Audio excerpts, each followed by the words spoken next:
Awesome sauce, awesome sauce. Listen, if you guys are just joining us on the Got Value podcast, I want to say thank you so much for coming back.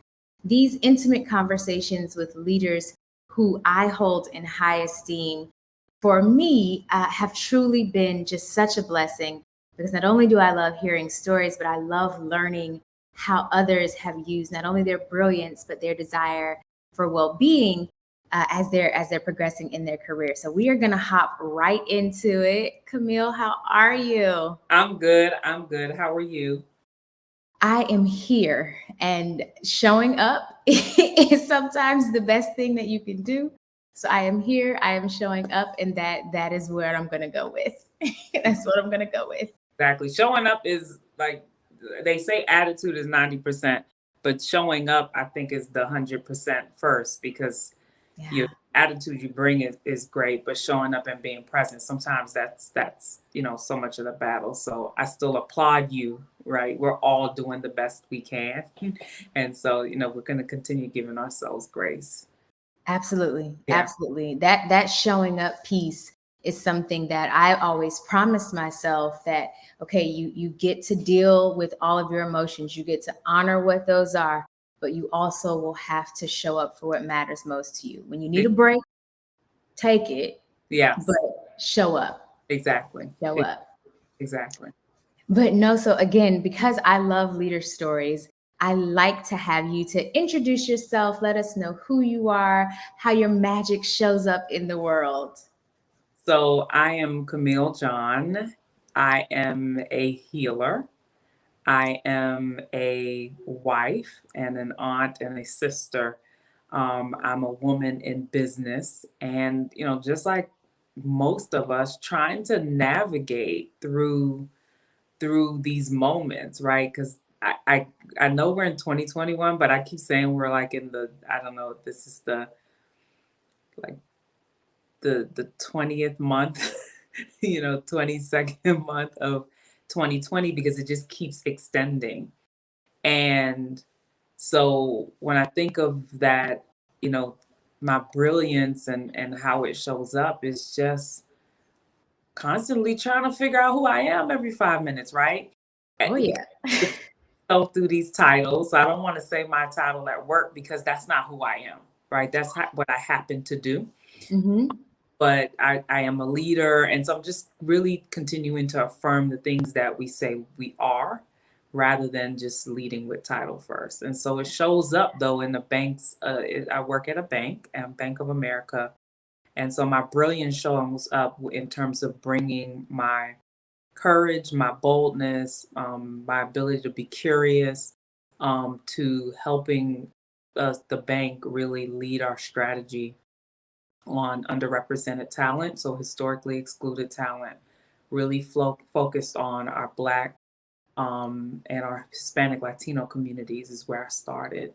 And then expanding to partnerships. So how does that show up with our partnerships externally, as well as when we think about our broad inclusion strategy? So really feeling comfortable showing up authentically as who you are. How are we creating our culture where everyone can just show up and bring their magic every day? And so that's how I play in that role. But there are ways in which I show my brilliance in other ways in my life. So we'll talk about that, I hope, today. Absolutely.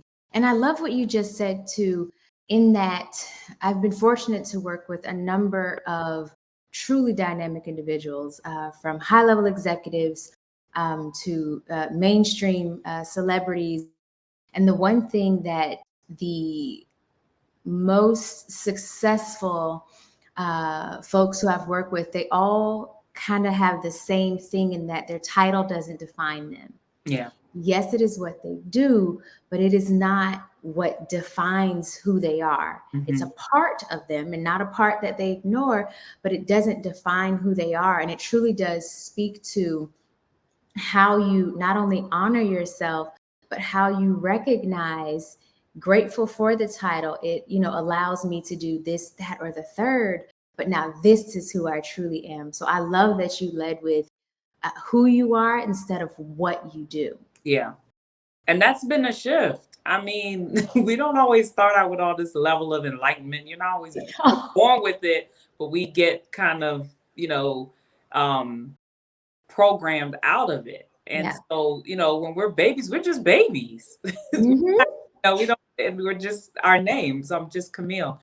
But I think that I wasn't always that way because I started to define myself by my title at one point, Yeah. primarily because people didn't seem to want to deal with you. It's almost like when we meet people, we don't even ask, what do you do? Who are you? And we mean that in terms of title so that we can start determining how much respect I'm going to give to this person. And so when you're trying Yeah. to like find your way in this world, I did find myself for a while leading with my title. Yeah. One, because it let people know, okay, I'm not a slouch. And Hmm. so I Yeah. have a certain level of responsibility and what people expect from me in my role, and knowing how much effort you have to put into yourself, into corporate to do that. I'm not a slouch, Yeah. right? But then I'm starting to realize and reaffirming it, especially coming out of, again, you're going to help hear me keep talking about the pandemic being another defining moment, because you got to strip that back away sometimes, because you will carry the weight of these titles in a way that's not always healthy. It will Mhm. get you beyond sometimes really honoring yourself. So I'm getting back to honoring myself. That doesn't mean I don't whip out the title when I need it, because there's a time when you do have to do it, and places where you have to do it. There's But time for everything. there's a time and a place. I know that that is spiritual. There's a time and a place for everything. And so it's just knowing what that looks like and then finding ways to play with it, that I'm still going to choose not to define it, even in some of those spaces, so people can learn to respect you as a person first, and then what the title looks like secondarily. You just said a whole mouthful, and I got chills when you said so people can learn to respect you as a person Hmm. first. Hmm. Our titles are on loan to us. We're renting those, but who we are stays consistent no matter what title we may hold at that time. Exactly. And so when it comes to honoring you, and you said something else that just kind of ding, ding, ding, ding, dinged in my head again.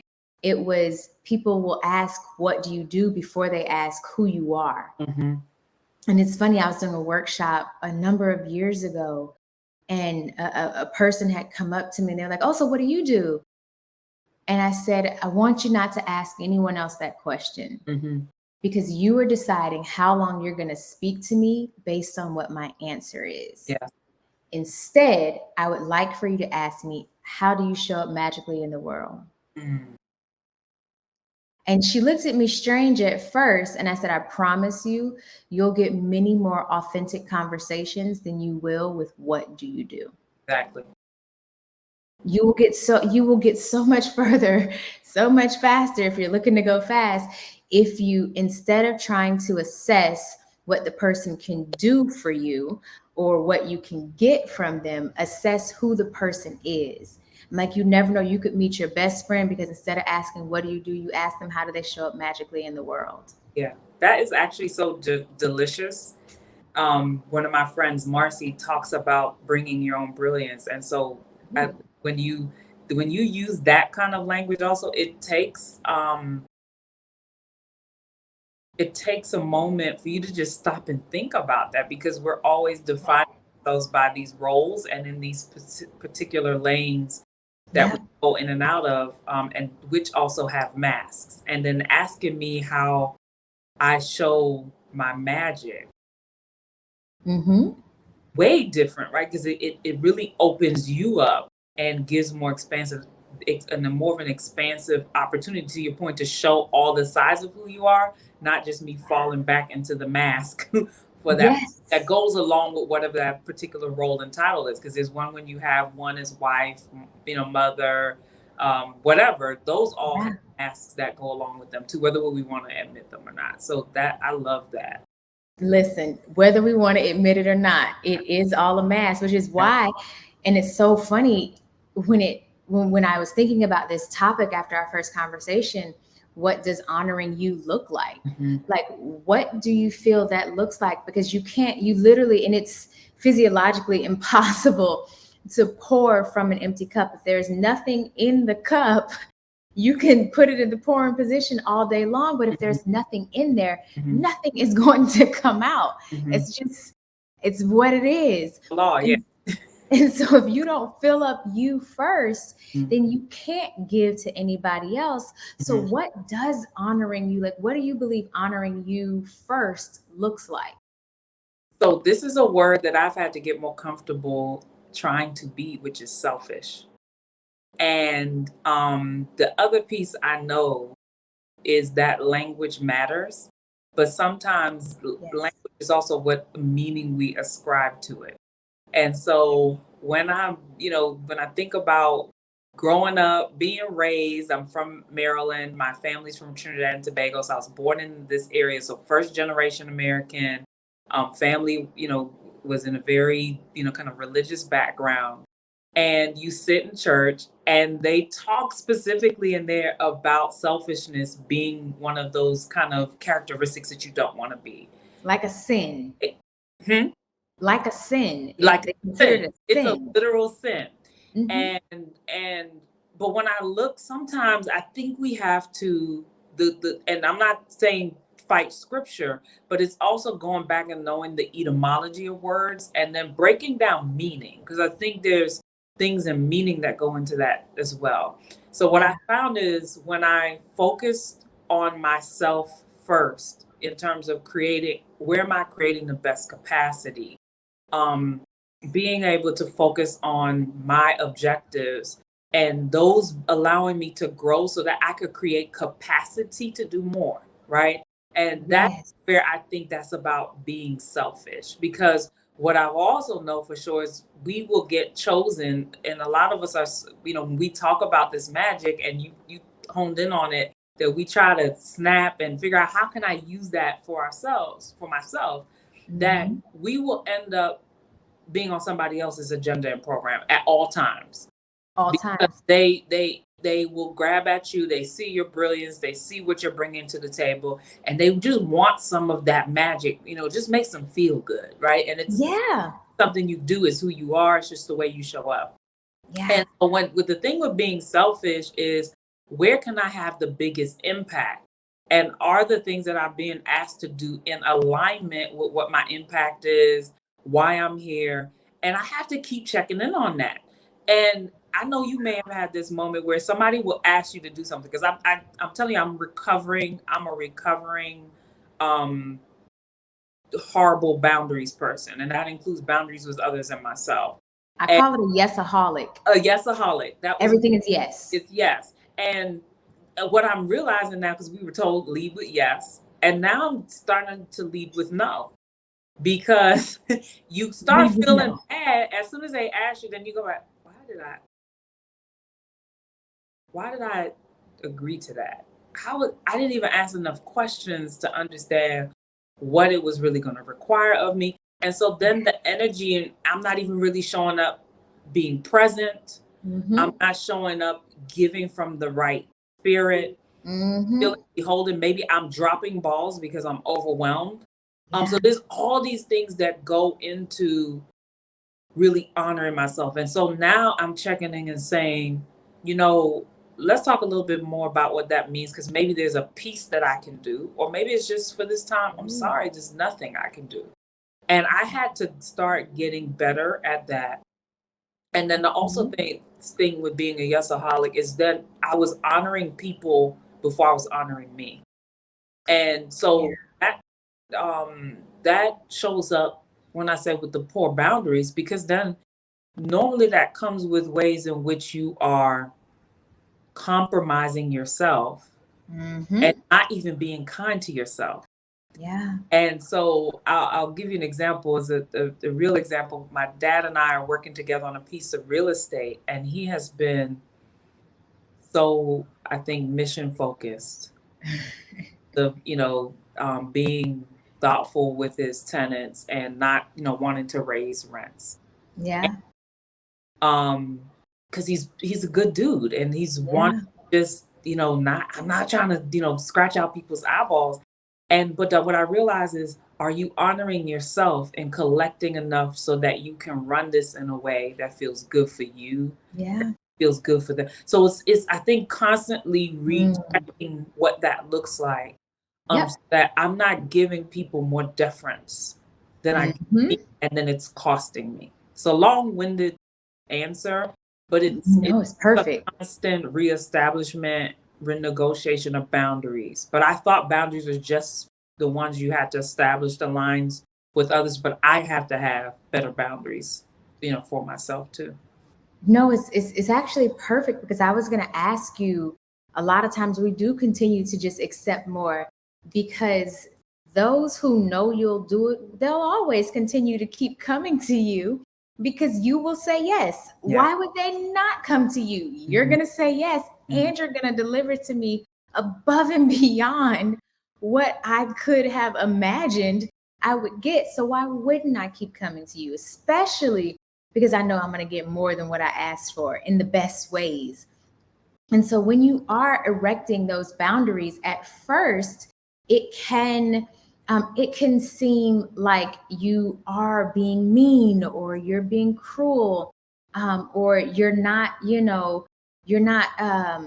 being or thinking of how this affects the other person. Mhm. But for me, what I like about boundaries is it allows you to pour from your best cup, Yes. not just a full cup, but your best cup, because it can be full of water when the person really needs nourishment, like whatever milk with milk. And I don't drink milk, Mhm. but apparently they say you need to drink a little milk.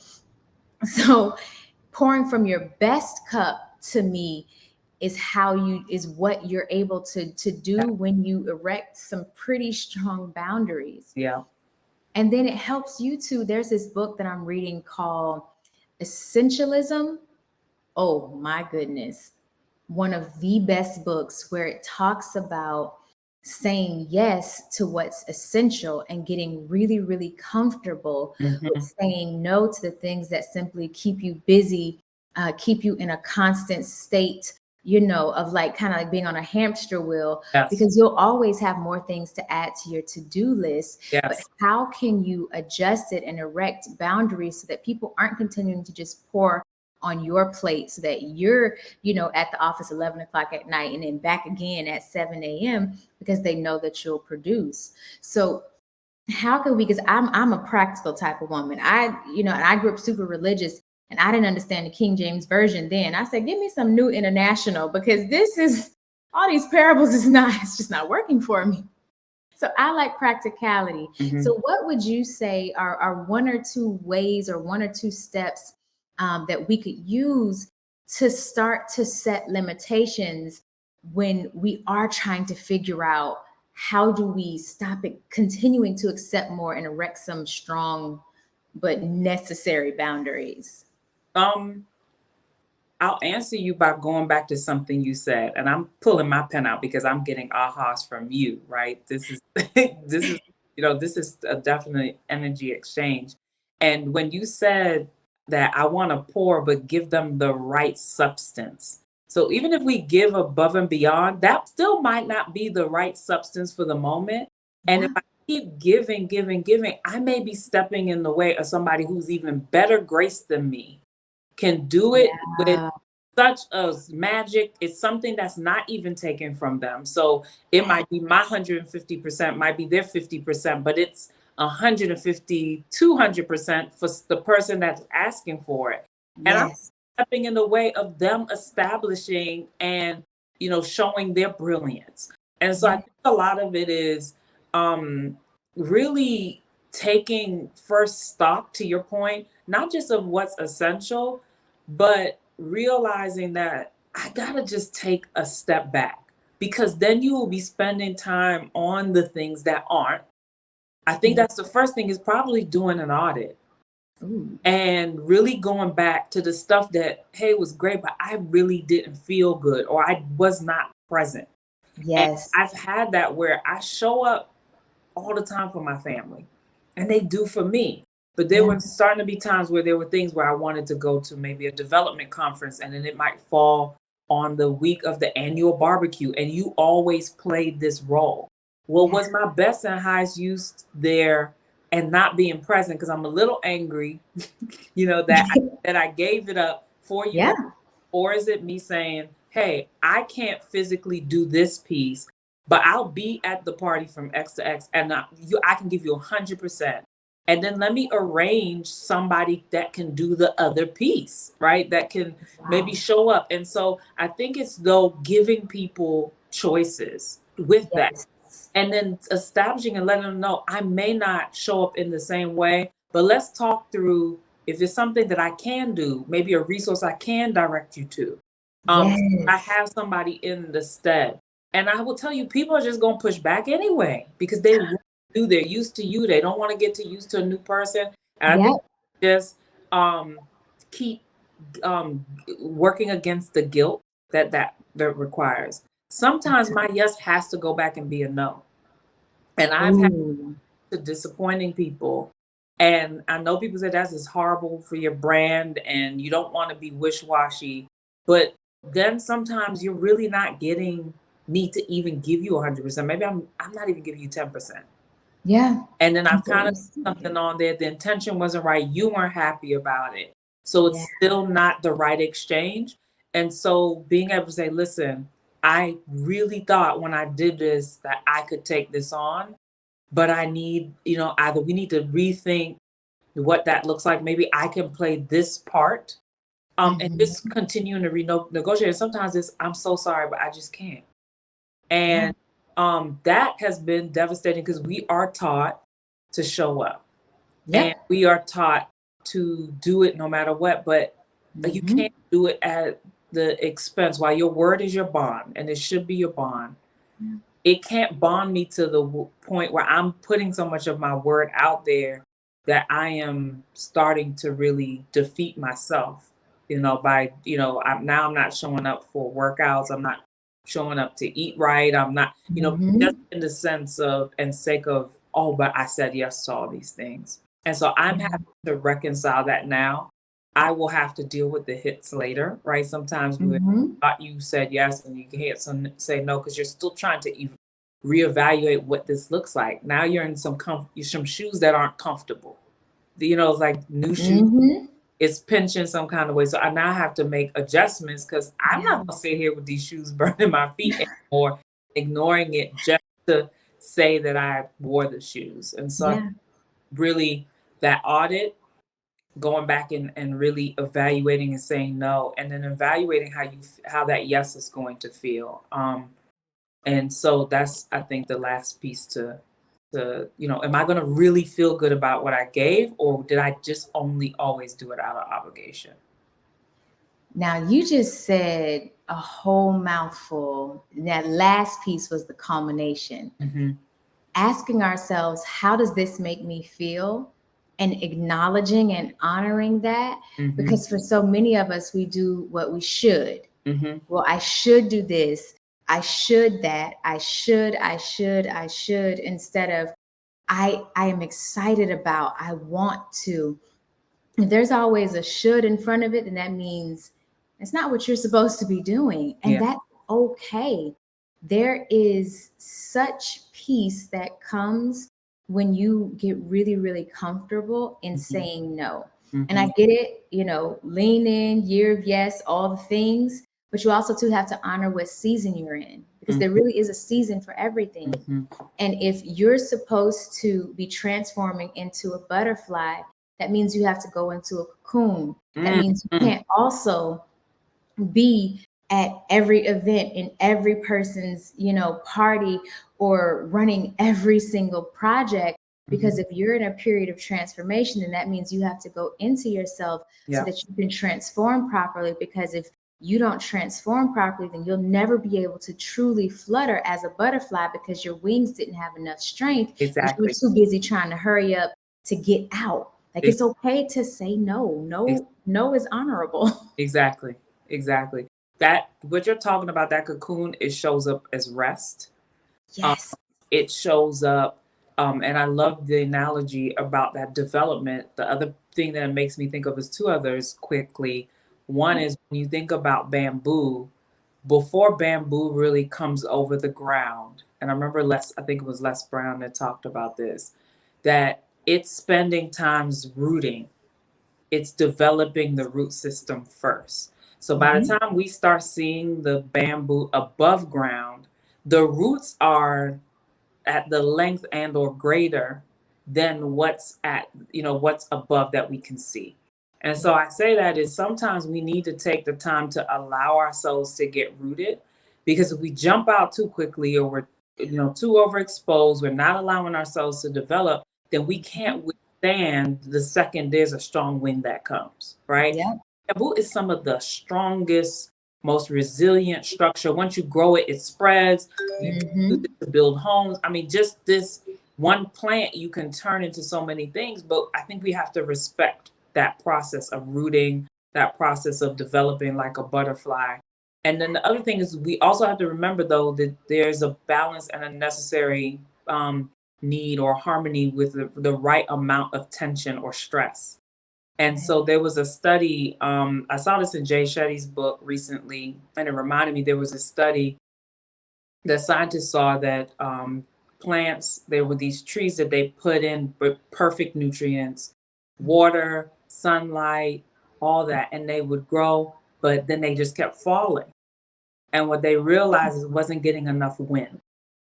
And so you need that. Oh, wow. Need a certain amount of tension to make you who you are, right? To establish it's just getting that healthy balance and knowing when it's too much, knowing when I need to go back in and retreat and give myself some more opportunities to really ground further. And that's just something that you have to develop over time, but you have to be honest with yourself that you need to develop that.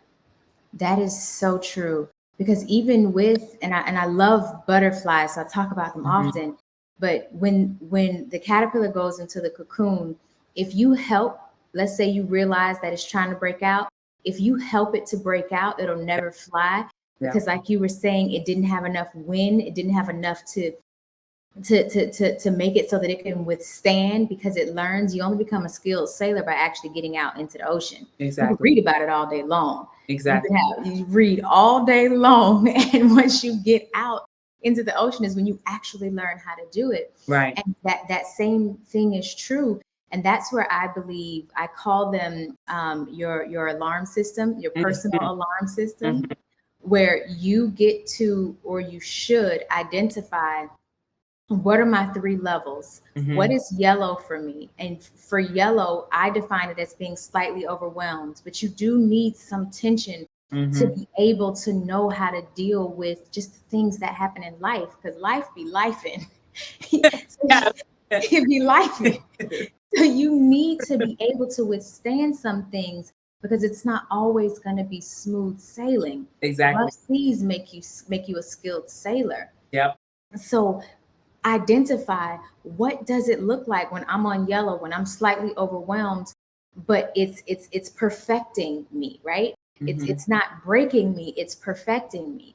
Like there's a little bit of, there's a little bit of cracks, because it is tough learning something new, but I'm okay, I'm still in it. Then that next level for me is orange. And orange for me, that means if I've gotten to orange, that means I am overwhelmed. We are here. It didn't take us too long. We are here. I am overwhelmed. My cracks are now turning into, it's starting to break. And so when you get there, you have to identify, what are the things that are happening? Where is it that, okay, I can't take this, I need to make an adjustment, because by the time we get to red, the glass is shattered. I am over the edge of the cliff. That is it. Something is broken, and it's probably me. But if you can identify what those levels are for your own self, then you're able to say, okay, this is where, and it's super subjective, but this is where I'm good up until this point. I can handle this, but once you get to this point, now I'm spazzing out. I'm not doing what I'm supposed to do. I'm not delivering on time or correct, because I'm overwhelmed, and nobody gets what they're asking for or what they want and desire. Nobody does. So how do we, in acknowledging like, okay, this is who I am as a person, how do you honor yourself while also communicating your needs and trying to excel professionally? What does that look like? Because for many people, they believe if I'm trying to, whether it's, go up the corporate ladder or to excel in whatever my profession is, I do have to say yes to it all. So how do you communicate your needs when you're looking to excel? I think one piece I would add, because I love your imagery around the yellow, orange, red. And I think it's recalibrating that. And with that calibration, you have to communicate. So sometimes, because I'm super sensitive, I'm an empath. So I would normally notice, oh, something's a little off. My stomach's feeling, and my friends almost comment, and I used to take it as though it was a criticism, but I think they would acknowledge and say, wow, you pay attention, right? And you'll follow up. Well, sometimes when we are in new environments, maybe you're in a new job, that red, orange, yellow is going to look different because you're in an environment of learning, because you're going to have a little bit more natural stress. And so maybe the communication up front is, hey, I need you to have some grace with me as I'm learning. And then you may say, if I'm not sleeping, it might be because I'm stressed because I'm in a new environment, or my mind's, recalibrating to learn something new. Versus if I'm in a role that I've known, or I'm doing something, be it a volunteer activity, or, something that I've known I'm doing it for a while, and then that's shifting. Well, what else is changing? Am I being asked to do more? Is more being expected of me in that maybe I haven't communicated? Am I now in the middle of a pandemic, right? Am I stretched? What's happening? You have to kind of calibrate what that looks like, and then say, okay, I'm willing to go off balance a little while longer, and then figure out what's the new red, orange, yellow signs. Yes. And I would say for the last year, I just got out of harmony because I was in a new job. We're in the middle of the healthcare crisis. We're now in the middle of a humanitarian crisis, a racial reckoning. So you're already knowing things are off. You're working from home, and it's not that I didn't work from home before, but now being told not to go out, right? Nobody wants to be told not to. Different thing. It's a different animal. And so all of that was showing up differently. And before I knew it, I wasn't sleeping, and while that may be a normal occurrence to be disrupted for an hour, now it's over and over again where I'm not functioning and I should be tired. So I think it's kind of knowing when is it a little bit more than the normal stress. Yes. We have to stay connected to each other, or even look for ongoing moments to invest in ourselves and get new insight with our sisters, with other thought leaders, people we respect.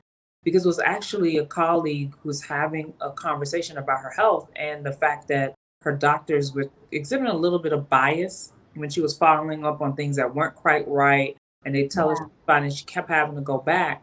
That she literally had to take stock. And actually, it was another colleague that encouraged her because she was having a stroke in a meeting and didn't know. And this was the point. Wow.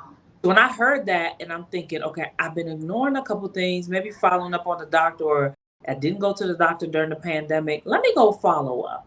And yeah, and what's that happening, and how it's kind of creating some anxiety, right? Because it was starting for me to show up in my emotional wellness. It was starting to show up how I could show up at work. So I knew I was out of balance. But my first sign should have been my father came to me initially and said, okay, what are you doing? Get up, go take a walk. Did you walk today? Did you at least just go around? I don't have time. I got to do this, and so I think it's knowing your loved ones who are going to be around you, who are encouraging you and holding you accountable to taking care of yourself. Yeah. And then when you've heard that enough and you're noticing it with the signs, then showing up. And I had to take a pause and really reset, figure out what's going on. And I had never done that to that magnitude with this company before. And so not feeling guilty when you need to do that, because it was getting to the point where if you don't make time for your wellness, you'll make time for your illness.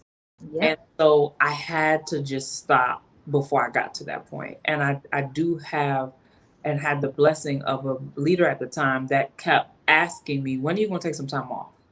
Um, when are you going to, just go, we'll figure it out. Just go take time off. Do it while I'm in the position to support you.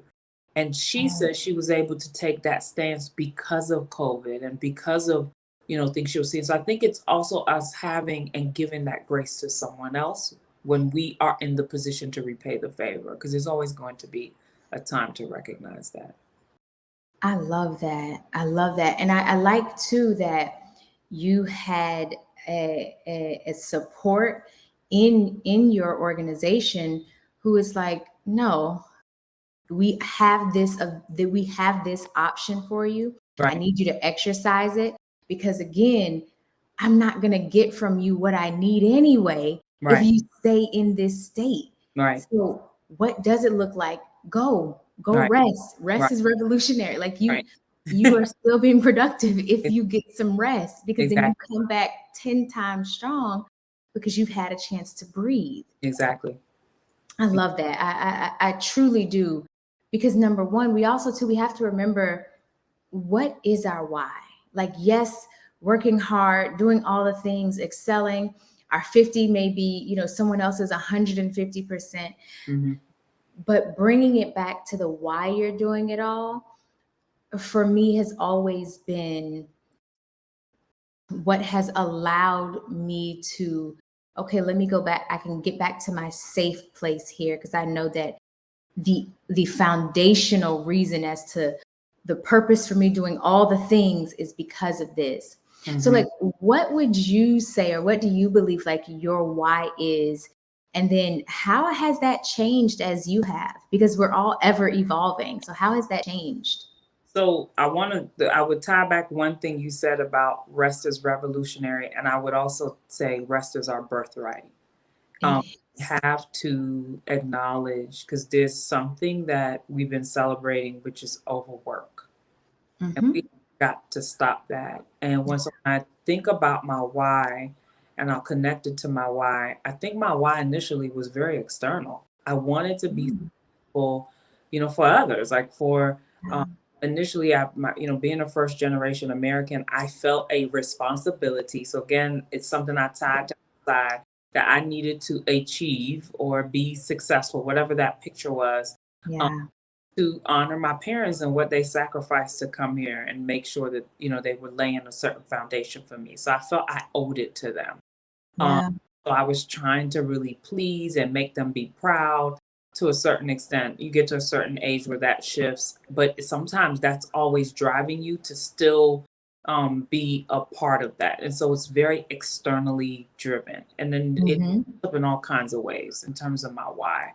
I wanted to be successful because I had a fear that if I didn't really actualize into myself, what was I leaving on the table?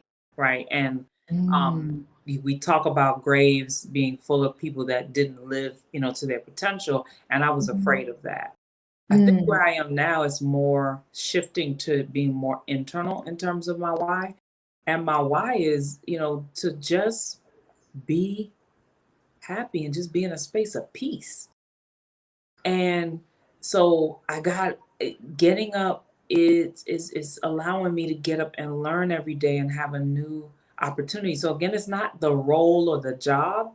It's Yeah. just, my why is I need to do this in a way that when I get to that, whatever that finish line, because it's an ongoing journey, Yeah. I got to do it in a way that honors my spirit, my body, so I can be whole. And Yes. and I can do it in a way where I don't feel broken down when I'm doing it. And so, Yeah. the why is still shifting, but I know Mhm. that I have to choose my whole wellness first, because without that, to be honest, I'm nothing. It's actually meaningful, is meaningless, because you won't even be able to pay attention and be present. You may be feeling ill. So the why is shifting. That was so good. And it's the being comfortable with allowing yourself to shift. Hmm. A lot of, at least when I was growing up, they would always say, you know, a jack of all trades is a master of none. And what I finally learned as I started to do my own, study and just words and 'cause words mean things, like it matters. And so when I started just doing my own research and things, I learned the full Mhm. quote, and it's, a jack of all trades is a master of none, but better than a master of one. Mhm. And so allowing yourself to shift and adjust and understand that it's okay. It's okay for your why to change. It's okay for it to shift. It's okay for you to shift. Being comfortable with finally saying, okay, this is what works for me. Yes, I may have accepted this previously, but now that unfortunately no longer works. Yeah. What does it look like for us to now honor who I am in this space? Yeah. Like, what does that look like? Because just because you're changing your why doesn't necessarily mean that your purpose is changing, although I honestly do believe that sometimes it evolves too as we evolve. So like on that journey to like discovering what your purpose is, it's not always linear, right? And Yeah. so what would you say like your journey looked like as you're, been discovering your purpose? Do you believe you've discovered it? And if so, or if not, how are you still discovering it? So I think the thread that I know is that I'm a healer. And so to me, the purpose in anything I do, jobs, tasks, otherwise, is I bring that fundamental into it. Mhm. And when I think about the healing piece and how it's shifted is as I've gotten a couple more years under my belt, I've I've acknowledged more how important my intuition has been, right? Oh, Um, yes. and so that, in terms of expanding, it has helped me just hone in a bit further on where I can really show up, how Mhm. how I'm showing up. Um, and I think the purpose is continuing to figure out how I can play a role to heal, to always heal the lives of others. And so it's either Yes. indirectly or directly. Now that shows up in different ways depending on what I'm doing at the moment, but I believe that's one of those real fundamentals. And then it's still evolving. Um, Yeah. and so when I, think about the why and tying it back to the why, because I kind of had a howish why, is so that I can serve others. And I know that sounds very simplistic, but it's how can I do that in a way that creates more capacity to serve? Yeah. And the thing is it doesn't, or at least in my opinion, I don't think it should be complex Right. because this isn't trigonometry. Like it doesn't have to be trigonometry. Right. It should be, simplistic because then it allows us to get to the how Mm-hmm. easier. Mm-hmm.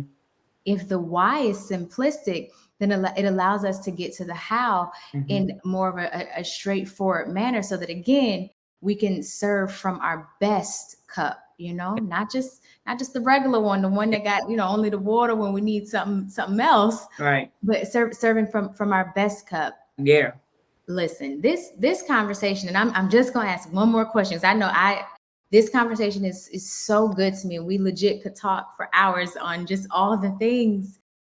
But with how you're operating now and all the things that you've learned and healing and showing up and being strategic, making spaces for those who may, not have always had a way or a shoe in, how has what you needed framed how you've built and advanced your career and made way for others as well?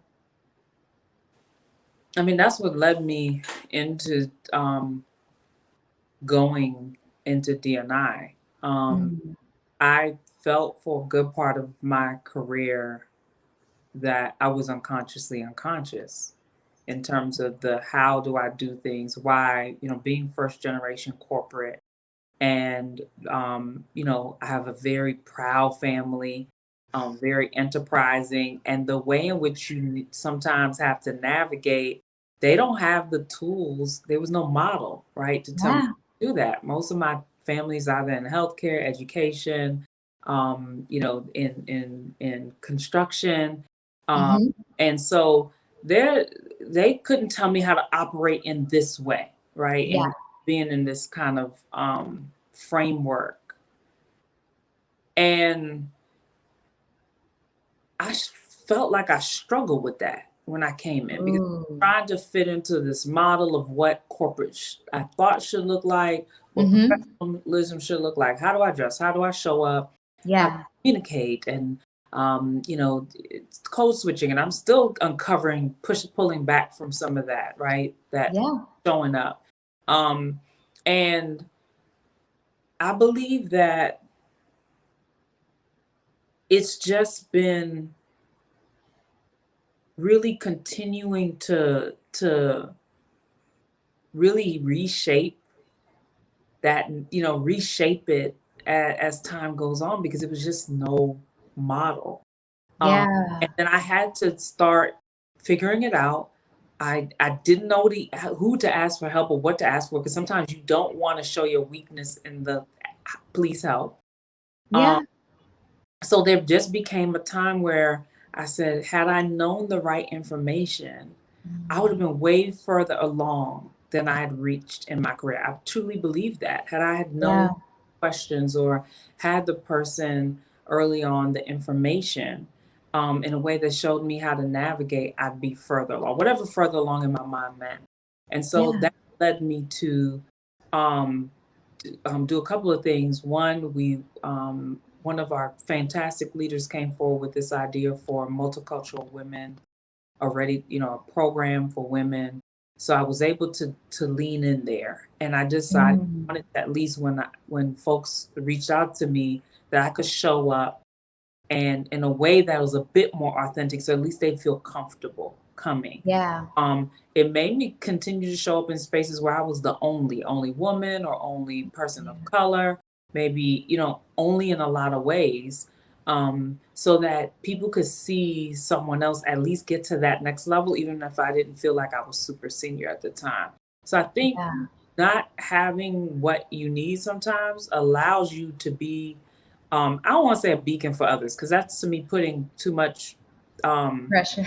pressure. Well, not just pressure, but like it lacks a little bit of humility. But it just allowed me to show up to be a little bit more of a vessel, right? Mm. Yes. Other people could see something that they could be, and then let me at least be willing to show those that reached out and wanted some insight. And then from there, that's really what made me be even more mission focused because most of my career moves have had some kind of mission focus tie, or I wouldn't do them. And so Hmm. that led me to moving into a DNI type of role, into a DNI role more directly because I decided I wanted to do the legacy, which was to help shorten the time.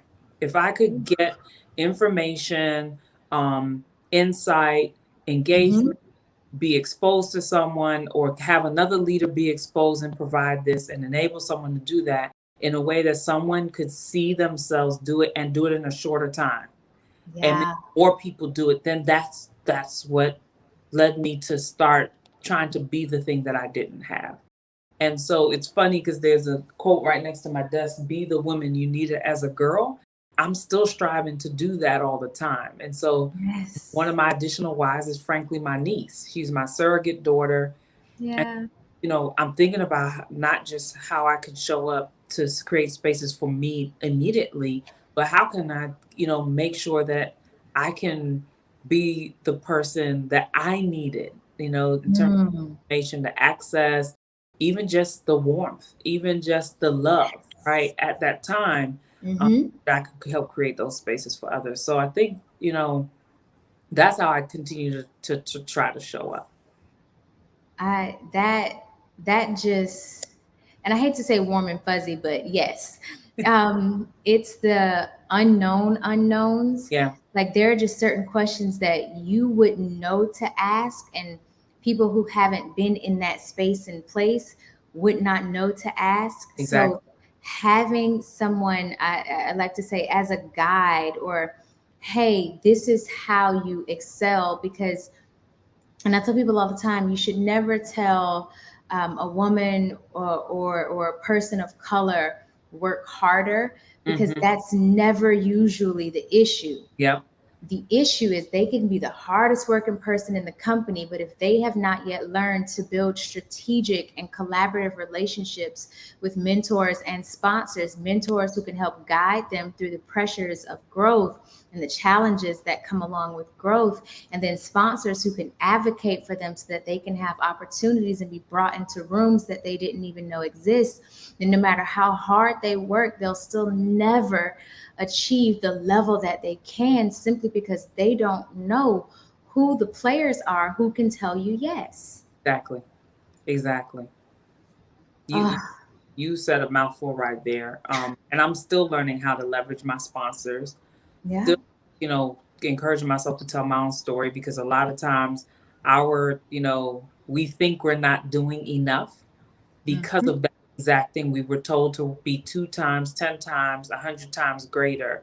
And Yeah. what that means is that we are starting to instill in someone they're less than. So when we do something exceptional, then we don't think it's that big of a deal. That's Yeah. great for humility, not always great for being able to pat yourself on the back, because you have no way to see where you're really doing that, having that exceptional way, and you'll Yeah. celebrate your wins. But it also allows you to really think through how you can start to understand your brilliance compared to others, right? So Absolutely.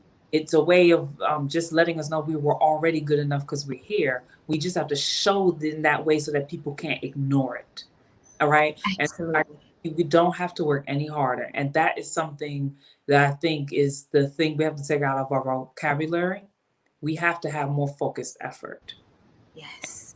To your point, that means being more strategic. What relationships? How am I communicating my wins? Then maybe I don't have to work 100-hour work week. I just need to focus on what I call creating Thanksgiving meals. What's that one thing that's making the leftovers? I can get a snack. It takes you at least through Sunday. It keeps serving versus me keep making a Tuesday meal, another Wednesday, anytime a Wednesday meal. Let me focus on the big stuff, right? Because I can give that to my highest and best use, that has this long term impact. And that normally also means, to your point, I can't do it by myself. So who else needs to be at the table with me so I can accomplish something that was so big that I couldn't do it with myself by myself? But that also means the impact is immeasurable. And so to me, in terms of when we think about our mission, because we're doing the effort anyway, we're doing the work anyway, so make sure it has the highest and best impact. And so that's something I'm encouraging, my sisters around me. It's something I'm continuing to work on, so that we're not feeling so beat down by spending time and then it wasn't giving us as much of that payoff. Doesn't mean you're not going to do something that isn't this huge win, right? Because we all have to take many steps, but I think it should be working towards what's the highest and best impact that we can serve or contribute. Listen, this was so good. And I'm just so grateful that you gave me this time, because the conversation is one that I know is going to help change some things for so many people. So thank you for giving me your time. I do not take it lightly. But where can we stay connected to you? I'm super grateful just for your wisdom and your grace throughout this entire conversation. Thank you. You can find me on LinkedIn at Camille John on LinkedIn.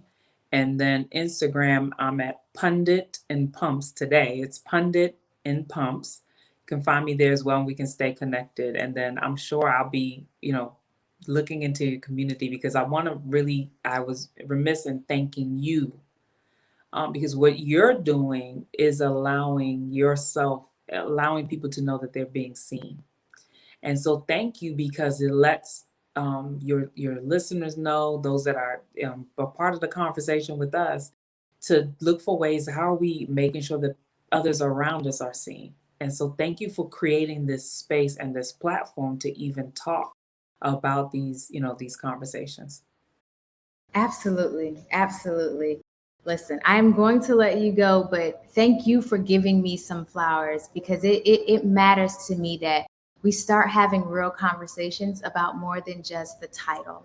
The Yeah, title is cool, but I want to know about the person. So exactly. thank you for sharing with me who you are and your person. Again, I do not take it lightly. So I hope you enjoy the rest of your evening, but I can't say thank you enough. Thank you. Thank you. I appreciate you.